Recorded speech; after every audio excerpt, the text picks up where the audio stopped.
સ્વામિનારાયણ ભગવાનની જય.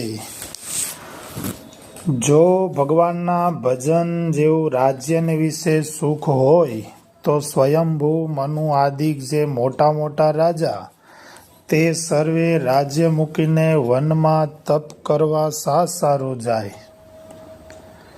અને ભગવાનના ભજન જેવું સ્ત્રીને વિશે સુખ હોય તો ચિત્રકેતુ રાજા કરોડ સ્ત્રીઓને સારું મૂકે. અને ભગવાનના ભજનના સુખ આગળ તો 14 લોકનું જે સુખ તે નરક જેવું કહ્યું છે.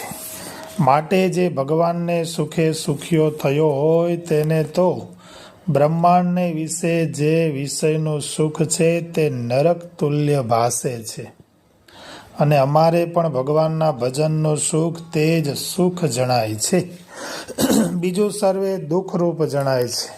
માટે પરમેશ્વરનું ભજન સ્મરણ કરતા થકા જેને સહેજે સત્સંગ થાય તેને કરાવીએ છીએ, પણ કોઈ વાતનો અંતરમાં આગ્રહ નથી. આગ્રહ તો કેવળ ભગવાનના ભજનનો અને ભગવાનના ભક્તનો સત્સંગ રાખ્યાનો છે. વડતાલનું 16મા વચનામૃતમાં આવી વાત કરી. ભગવાનનું ભજન કરવા બેસે તે સમયે ભજનના કરનારાના ઇન્દ્રિય, અંતઃકરણ અને જીવ એ સર્વે એકાગ્ર થઈને જો ભજનમાં જોડાય તે એવી રીતે એક ઘડી કે અડધી ઘડી પણ જો ભગવાનના ભજનમાં જોડાય તો સમગ્ર પાપ બળીને ભસ્મ થઈ જાય છે. ને ઇન્દ્રિય, અંતઃકરણ અને જીવ તે એકાગ્ર થઈને જો ભગવાનના ભજનમાં જોડાય તો તેના ભજન થકી તો ઘડી કે અડધી ઘડીમાં પાપ ન બળે અને એનું જે કલ્યાણ તે તો ભગવાનને પ્રતાપે કરીને થાય.